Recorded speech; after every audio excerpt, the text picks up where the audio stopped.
Make sense? Yes, controlling your sitting down phase works the hip stability muscle that is important for the lower body strength to propel you up from a chair. If you lose your ability to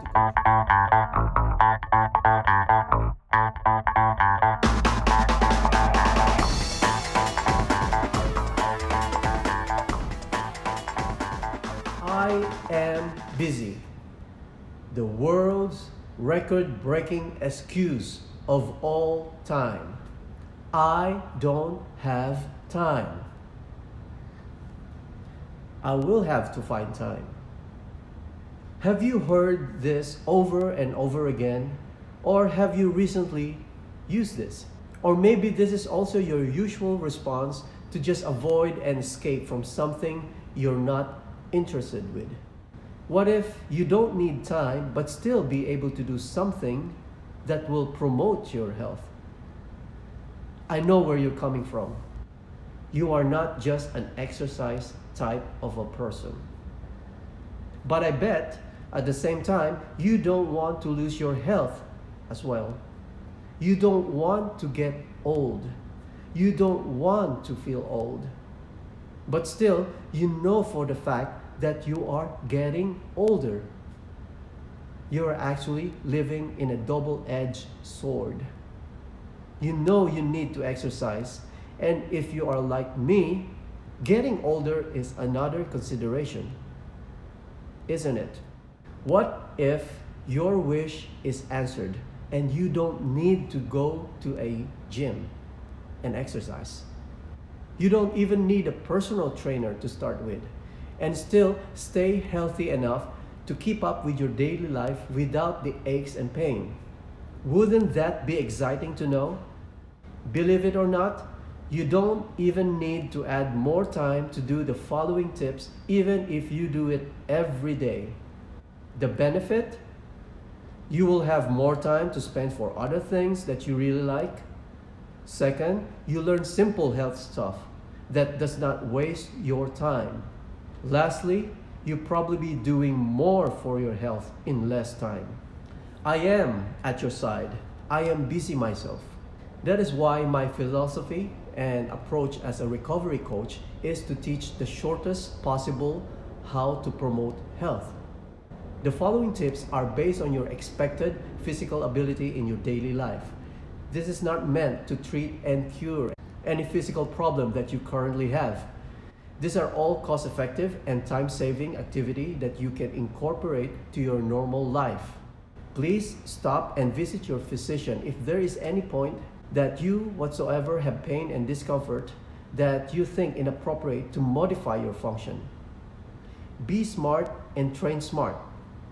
This will be practical and simple to do for most people, but I know there will always be some exception. So hold on tight. This will be the most valuable tool or health tools that I am going to share to you. And I will do my best to be more flexible to those with limited ability. The only thing that you have to do is stay tuned to this video topic. Take note or just watch it again. Be a barefoot walker at home. I used to walk on those ground with embedded smooth stone when I was in Hong Kong. First time I tried it, I just can't move at all. There I was, standing still. It was uncomfortable, even with a shift of your body weight. After several days, I was able to walk and even do walking lunges on it. A do-it-yourself foot reflexology. A mild substitute would be walking barefooted as often as you can. Barefoot walking at home is better to give your feet a moment of freedom. Yes, it is not the same as foot reflexology or walking on a stone in Hong Kong, but it is an added edge to expose your feet sometimes. That is actually an added stretch to the sole of your feet. Barefoot walking works those small muscles in your feet and keeps your position sense active. I usually able to spread my toes out and lift it up to wake my small muscle up further. The more you can move your toes like your finger, the better. Our hallway going to the trash bin room is carpeted. I walk barefoot along the hallway every time I bring the trash out. As I walk back, I start focusing on spreading and moving my toes. It's almost like a passive stretch. Keeping the ability to move your toes like your finger is very healthy for your feet. And again, I don't need to schedule my toes training program. I throw our trash every day. So I get a chance of doing this exercise every day. No time wasted. An hour exercise twice a week is not enough if you are chair bound for 6 to 8 hours, 5 days a week, with your feet trapped in your shoes or just not moving your toes enough for hours. Be creative and integrate barefoot walking in your daily life. No need to find time. Integration is your objective. Step up for smooth landing. Make every step a softer landing. It's harder than you think. Ninja assassins make every step as quiet as possible to create a surprise attack. As a result, they develop physical resilience and toughness. Anyway, you don't need to be a ninja to have the same skill that they develop for years. Start modifying your steps. Feel yourself and hear yourself as you make your steps. Are you a heavy stepper? Are you making a lot of noise with each step? Majority of sound that you make are from your bad habits, or what you call dysfunctional habits. Simply force yourself to land softly and avoid making too much noise. You don't need to analyze anything about walking. Focus more on the sound you make. This will awaken those not only small muscles of your feet, but those important muscles of your hip that is responsible for your natural shock absorption. When you control your steps, the muscle that works on coordination and control is getting a good workout. Controlled steps promote better position sense and balance to your lower leg, creating stability and good posture. Is this idea exciting? Imagine you are just walking around and you are at the same time working out your hip stability. No need to find time, no need to schedule. Start a consistent habit. Watch and connect with yourself in every step you make. Up and down the stairs. Many of you just like to make noise with their feet to let everybody knows that you are approaching. A way for a grander sense of entrance. Pretty cool to be a center of attention. I'm not saying it's wrong to make noise with your feet and to create that great entrance display though. But what if you can make use of stairs to keep you moving younger? Yes, you will delay those oldest posture and movement if you are in better control. Instead of a loud noise coming from your feet, you glide down quietly and control your body like a flying angel. This is actually most advanced movement habit that you should integrate when you use the stairs. Ideally, you need to climb up or down while your body is squarely facing the stairs. If you tend to go forward slightly on your side, this is not for you to start with. You should be able to comfortably face the stairs and confident enough to balance with less reliant on any support, like the rail. Even a step up or step down along the way where you are walking can be considered a training for you, like going up or down a bus, or simply up and down the gutter or sidewalk. Stairs has a lot to do with single leg stability. So be careful and be smart. Focus on not making noise. Sit softly like Tai Chi. Every moment of the day, we get a chance to sit down on a chair. What if you can make use of sitting more useful and productive? Starting today, avoid collapsing down your chair when you sit.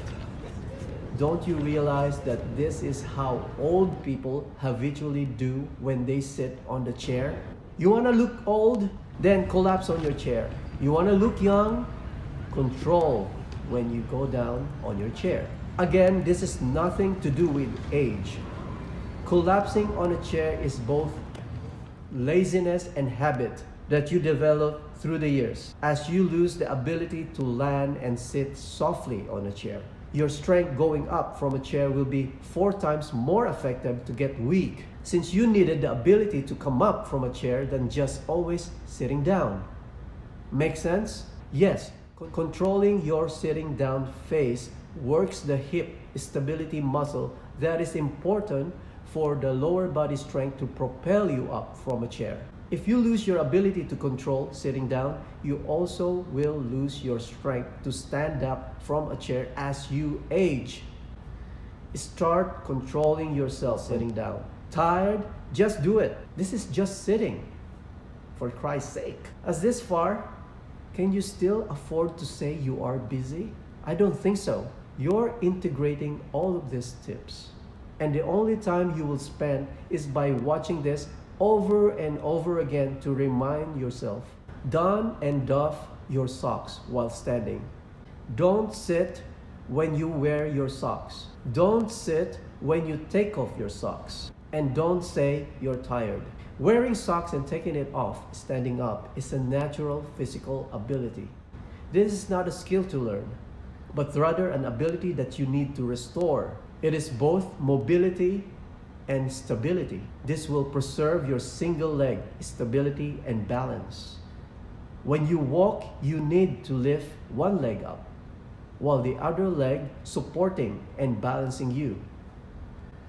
80% versus 20%.